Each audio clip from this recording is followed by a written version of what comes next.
कक्षा 12 में आज हम लोग जो है अभिक्रिया की कोटि के बारे में पढ़ेंगे। कल हम लोग जो है अभिक्रिया की आणविकता के बारे में अध्ययन किए थे। आज हम लोग जो है अभिक्रिया की कोटि का निर्धारण करेंगे कि कौन सी अभिक्रिया किस कोटि की है। अभिक्रिया की कोटि निर्धारित करने के लिए यह ध्यान दिया जाता है कि किसी रासायनिक अभिक्रिया में भाग लेने वाले अभिकारी अणु की वह संख्या जिस सांद्रता के द्वारा किसी अभिक्रिया के वेग का निर्धारण किया जा सकता है। तो अभिक्रिया की यानी कि अभिक्रिया जो अभिकारी पदार्थ की सांद्रता में परिवर्तन है और उस परिवर्तन के द्वारा अभिक्रिया के वेग का निर्धारण किया जाता है, तो उस की जो घात होती है या उसमें जितने भी अभिकारी पदार्थ हैं उनकी सांद्रताओं की घातों का जो योगफल होता है वह अभिक्रिया की कोटि कहलाती है। जैसे अगर हम बात करें, ये परिभाषा वहाँ पर लिखी है, लिखे हैं किसी रासायनिक अभिक्रिया में भाग लेने वाले अभिकारी अणु की वह संख्या जिसके द्वारा सांद्रता परिवर्तन द्वारा अभिक्रिया का वेग निर्धारित किया जाता है, अभिक्रिया की कोटि कहलाती है। जैसे ये हमारा जो है एक अभिकारी पदार्थ है, ये जल है, क्रिया करके ये जो आपका दो उत्पाद बनाता है, तो उत्पाद से हमारा कोई मतलब ही नहीं, उत्पाद को हम देखते ही नहीं। हम अभिकारी पदार्थों को देखें तो इसकी सांद्रता और इनकी सांद्रता, अगर हम इसको देखें जल की सांद्रता घटाते हैं या बढ़ाते हैं तो अभिक्रिया की वेग पर कोई प्रभाव नहीं पड़ता है। लेकिन अगर हम यहाँ पर जो ये पदार्थ हमारा है, कोई भी पदार्थ हो, इसकी अगर सांद्रता को बढ़ा देते हैं तो अभिक्रिया का वेग घट जाता है या बढ़ जाता है। तो इसकी सांद्रता की जो घात होगी, इसके सांद्रण की जो घात होगी वो अभिक्रिया की क्या कहलाएगी? कोटि कहलाएगी। जैसे ये वेग बराबर होता है k, वेग स्थिरांक है या समानुपाती स्थिरांक भी कह सकते हैं। ये आपका एस्टर है, एथिल एसीटेट इसको कहते हैं, और ये आपका जल है। जल की सांद्रता की घात 0 और इसकी क्या है? 1 है। तो अभिक्रिया की कोटि क्या होगी? 1 होगी। अगर हम यह मानते हैं, एक सामान्य अभिक्रिया ले लें, ये तो हमारा उदाहरण था, एक सामान्य ले लें अभिक्रिया NaMb बराबर Pc प्लस क्या Qd। ये सामान्य अभिक्रिया एक है।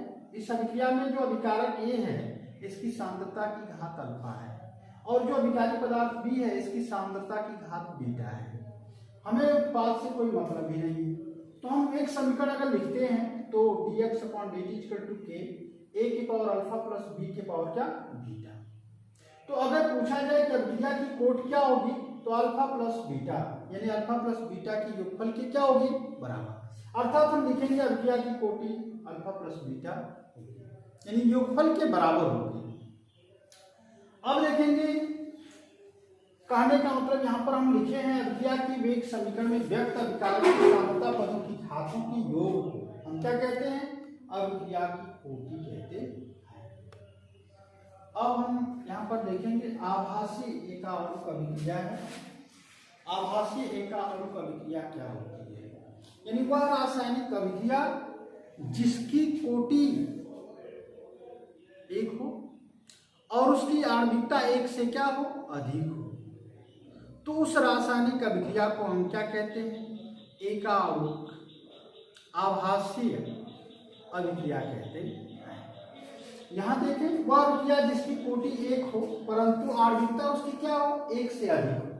आभासी या छद्म एकाणुक आभासी अभिक्रिया कहलाती है। जैसे आपका ये जो आपका सुक्रोज है, जल में घोलते हैं तो ग्लूकोज और फ्रक्टोज बनता है। ये तो बन गया, तो इससे कोई हमारा लेना देना नहीं है, हमें इस अभिकारी पदार्थ पर देखना है। तो ये आपका K हो गया और ये सुक्रोज है और ये जल है। जल की सांद्रता अगर बढ़ाते हैं या घटा दें तो अभिक्रिया के ऊपर कोई प्रभाव नहीं पड़ता है, अर्थात इसकी कोटि क्या होगी? 1 होगी। लेकिन अभी आणविकता देखें तो अभिकारी पदार्थों के अणुओं की जो संख्या होती है उसकी आणविकता कहलाती है। तो इसकी आणविकता 2 है परंतु अभिक्रिया की कोटि क्या है? 1 है। इसलिए ये ऐसी रासायनिक अभिक्रिया को हम क्या कहेंगे? आभासी एकाणुक रासायनिक अभिक्रिया कहते हैं।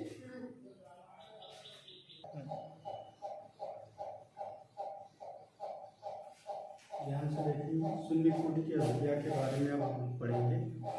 शून्य कोटि की अभिक्रिया क्या होती है? वह रासायनिक अभिक्रिया, यानी कि वह अभिक्रिया जिसका वेग जो है अभिकारी पदार्थों की सांद्रता पर निर्भर नहीं करता है। कह रहा है कि वह अभिक्रिया जिसका वेग जो है अभिकारकों की सांद्रता पर निर्भर नहीं करता है, उसको हम शून्य कोटि की अभिक्रिया कहते हैं।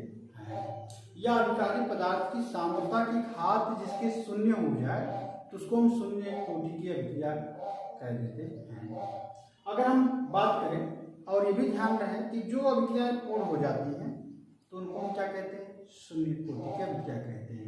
जैसे H2 + Cl2 सूर्य के प्रकाश में अभिक्रिया हो रही है, 2HCl बनता है। ये आपका CH3 COCH3 है, ये ब्रोमीन से क्रिया करता है सूर्य के प्रकाश में, ये आपका उत्पाद बनता है। तो अगर इनके बीच अगर हम संबंध देखें तो अभिक्रिया का वेग निर्धारित करें तो dx/dt = K, H2 के पावर 0 और Cl2 के पावर, यानी इनकी सांद्रताओं के पावर क्या है? शून्य है। तो इनका मान 1 और इनका भी मान 1 हो जाएगा। जब इनके मान 1 हो जाएंगे तो dx/dt = क्या? वेग स्थिरांक। ये dx/dt = क्या? वेग स्थिरांक, अर्थात इनका मान क्या है? शून्य, 1 हो गया है। अब देखिए ध्यान से, माना एक सामान्य अभिक्रिया A बराबर उत्पाद है तो dx/dt = K, शून्य कोटि की अभिक्रिया के लिए तो A की पावर क्या है? शून्य है, तो dx/dt = K हो जाएगा। समीकरण जो आपका ये मान लेते 1 है, इसका हम समाकलन करते हैं तो dx और K × dt हो जाएगा। तो इसका x के सापेक्ष, इसका t के सापेक्ष। तो ध्यान से देखेंगे, x के सापेक्ष x के पावर 0 × dx हम लिख सकते हैं, तो इसको हम लिखते हैं ये dx x के पावर n, तो ये होता है x के पावर n + 1 बटे n प्लस क्या, तो ये लिखेंगे x के पावर 0 + 1 बटे 0 प्लस क्या, 1, अर्थात x हो जाएगा। तो इसका हमने लिख दिया क्या? x। सेम उसी तरह से इसका भी करेंगे तो ये तो आपका क्या है, इसका हो जाएगा t, और एक जो है आपका समाकल स्थिरांक होता है, इसको हम c ऐड कर दिए हैं, तो x बराबर kt + c हो जाएगा। अब देखिए, अगर प्रारंभिक अवस्था है, अगर अभिक्रिया अभी हुई नहीं है तो उस समय शून्य होगा t, यानी समय शून्य होगा और सांद्रता में परिवर्तन भी क्या होगा? शून्य होगा। अर्थात वेग यहाँ पर देखिए t बराबर 0 होगा और सांद्रता में जो परिवर्तन x है उसका मान भी क्या होगा? 0 होगा। ये मान हम जो समीकरण 2 ये जो है हमारा है, इसमें हम रख देते हैं, तो c का मान क्या जाता है? 0 आ जाएगा। अब ये जब c का मान 0 आ गया तो यहाँ पर हम c के मान को 0 कर देते हैं, 2 में ही रखकर, तो x बराबर kT हमें प्राप्त हो जाता है। यहाँ पर हमने लिखा है x बराबर kT, तो k बराबर यानी वेग स्थिरांक बराबर x अपान क्या आ जाएगा? t, यानी सांद्रता में परिवर्तन बटे क्या? समय। अब ये समीकरण हमें प्राप्त हो जाता है। ये क्या है? शून्य कोटि की अभिक्रिया के लिए समीकरण कहलाता है, समाकलन समीकरण कहलाएगा। अब इसकी विशेषता क्या होती है शून्य कोटि की अभिक्रिया का? तो शून्य कोटि की अभिक्रिया का वेग जो होता है अभिकारकों की सांद्रता पर निर्भर नहीं करता, पहले हम लोग पढ़ चुके हैं। और शून्य कोटि की अभिक्रिया की जो वेग स्थिरांक है आपका k का, उसका जो मात्रक होता है, इसका मात्रक मोल प्रति लीटर होता है और इसका सेकेंड तो मोल प्रति लीटर प्रति सेकेंड, यानी मोल प्रति लीटर सेकेंड कह सकते हैं। शून्य कोटि की अभिक्रिया सदैव जो पूर्ण होती है और शून्य कोटि की अभिक्रिया जो होती है इस समीकरण का पूर्णतया क्या करती है? पालन करती है, यानी इस समीकरण का जो पालन करेगी वह शून्य कोटि की अभिक्रिया कहलाएगी। थोड़ा सा अर्धआयु के बारे में थोड़ा सा इसी में देख लें। अर्धआयु, अगर हम जो है t बराबर अर्ध आयु, यानी कि ये t बराबर हम t हाफ लिख दें तो x बराबर क्या लिखेंगे? a/2, t के स्थान पर t/2 और x के स्थान पर a बाई क्या लिख दें? 2। तो ये आपका k बराबर हो जाएगा,